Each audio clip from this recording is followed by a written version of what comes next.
Greetings all, I am Arvind Krishna of New Horizon College of Engineering. I am here to substantiate my perspective on the American pastor Rick Warren's quotes from his famous book The Purpose-Driven Life. What on earth I'm here for?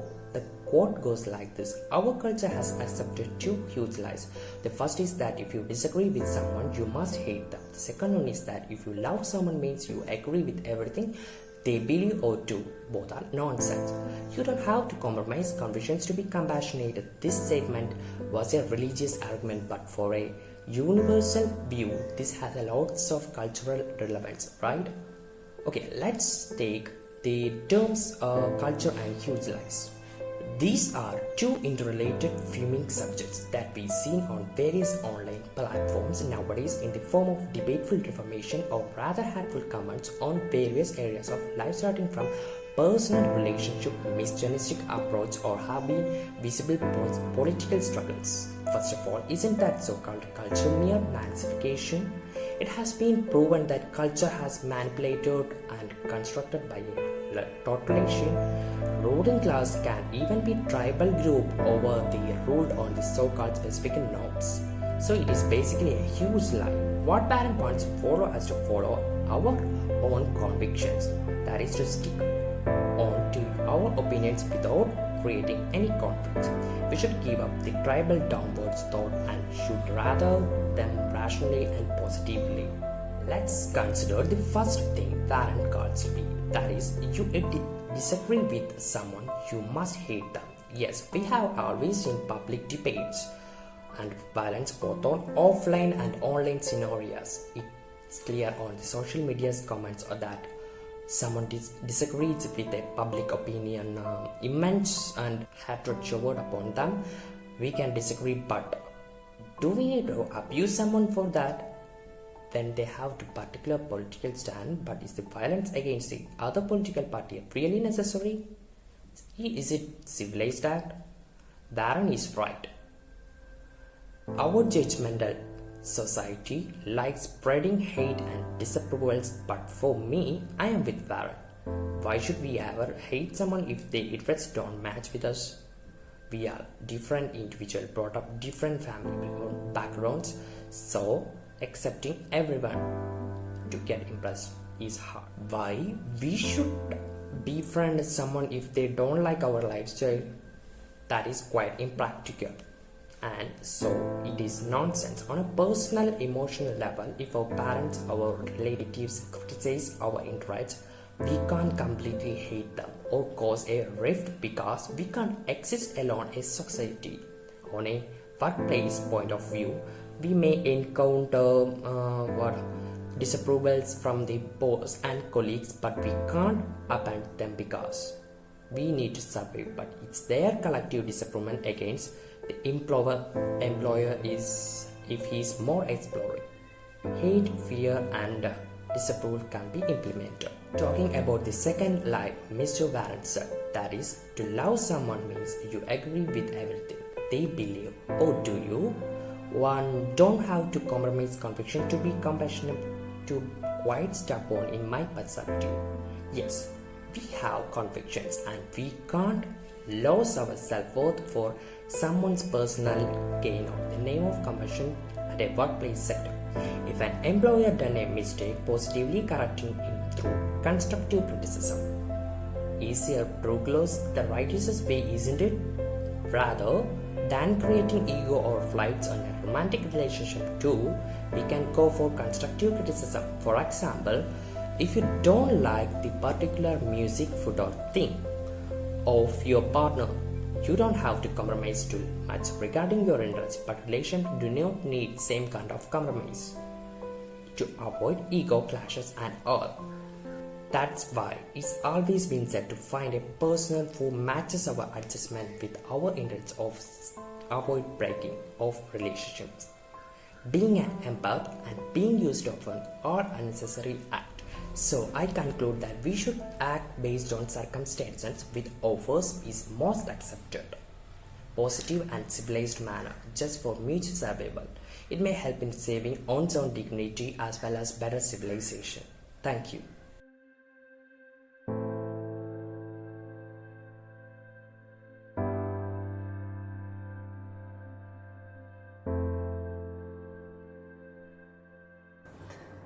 Our culture has accepted two huge lies. The first is, if you disagree with someone, you must hate them. The second is, to love someone, you must agree and believe in everything they do. But both are nonsense. You don't have to compromise your convictions to be compassionate. These lines were quoted by Rick Warren.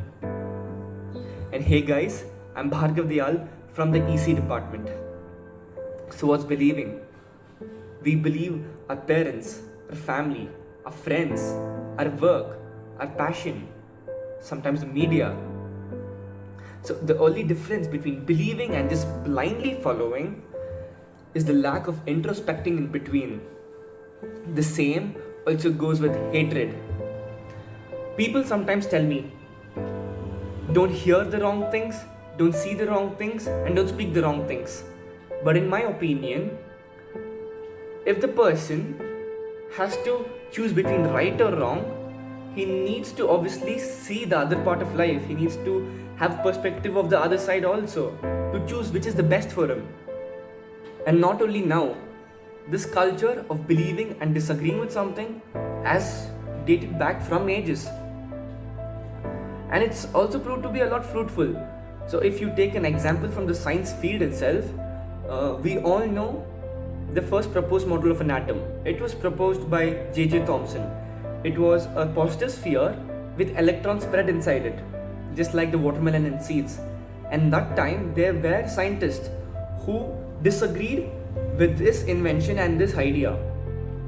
And with this disagreement, they tried to model better versions of this atom. Examples are Rutherford, Niels Bohr. They all developed the same version of an atom.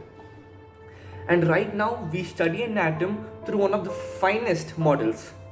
And who knows, even right now this model is being disagreed with some other scientist from some other place, and he's trying to make it much more better. Not only in the science field, if we look at other fields also, like the political field to the business field, if often we have people to debate from either sides, we can lead to a much more fruitful solution. And in this present world, which is growing the fastest and progressing a lot, and also this is a world of media, a single rumor can be converted into a fact very easily. Not everything that we see on television is true, or is it worth believing. People can get manipulated very easily. We need to stop, realize, decide, and then answer on the right thing. We also need people to stand strong on their decisions. So all I was trying to tell is, believing and disagreeing is the basis of how our world is being made. This culture is ranging from children to teens and also to adults. In my opinion, one of the solutions can be to broaden the mindset of these young children so that they can have a much more better perspective in life. So gone are those days where we just follow something blindly, and gone are those days where we compromise on our right actions. We need to develop a culture which believes and also hates to bring in the right sense of humanity. I would like to end my talk by quoting the lines again. A culture has accepted two huge lies. The first is, if you disagree with someone, you must hate them. The second is, to love someone, you must agree and believe in everything they do. But both are nonsense. You don't have to compromise your convictions to be compassionate. Thank you.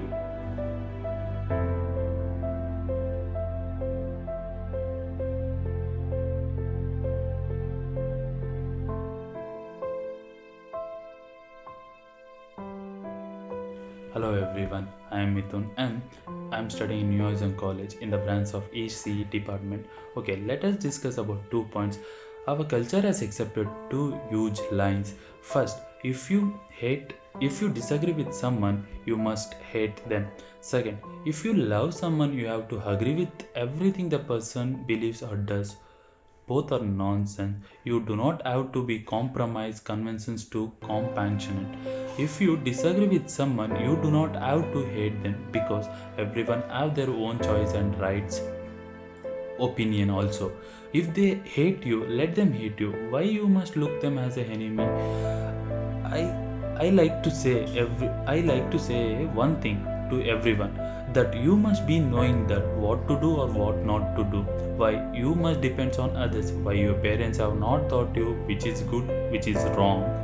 Okay, one example I just gave you. If your friend or enemy does any good work, you should encourage him, not hate him. Okay, next, second, love. Love is all about understanding each other, correcting each other's mistakes, and growing together stronger. Okay, now your best friend is doing wrong thing. You should not encourage him because he is doing wrong. You should say on him, on the face of him.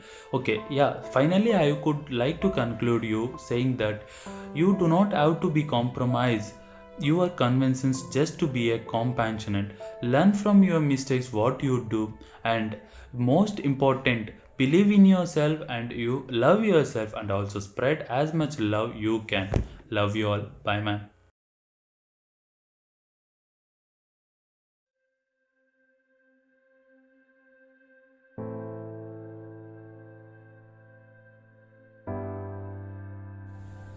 Hello everyone, my name is Raga Sahiti.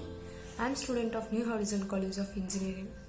Today I would like to discuss about the topic which has given to me, and the topic is our country has accepted two huge lies.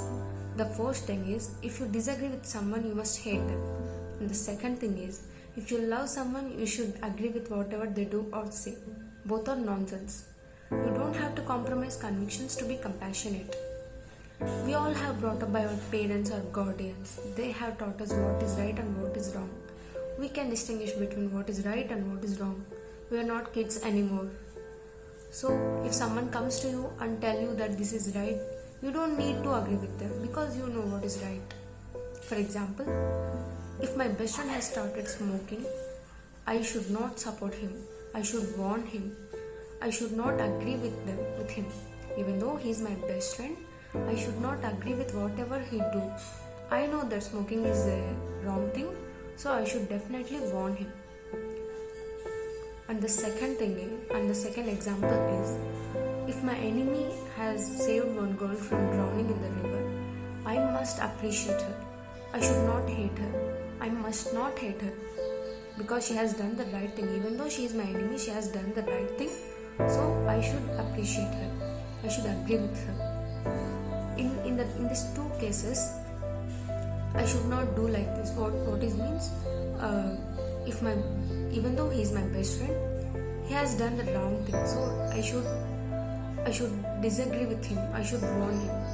And the second thing is, even though she is my enemy, she has done the right thing. So I should appreciate her. I must not hate her because she has done the right thing. And the conclusion I have to give is, everyone has to deal the things with convictions but not with compassion.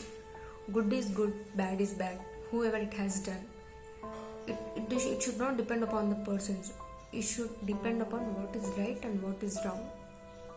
So everyone has to deal the things with convictions. Then everything will be better. Thank you.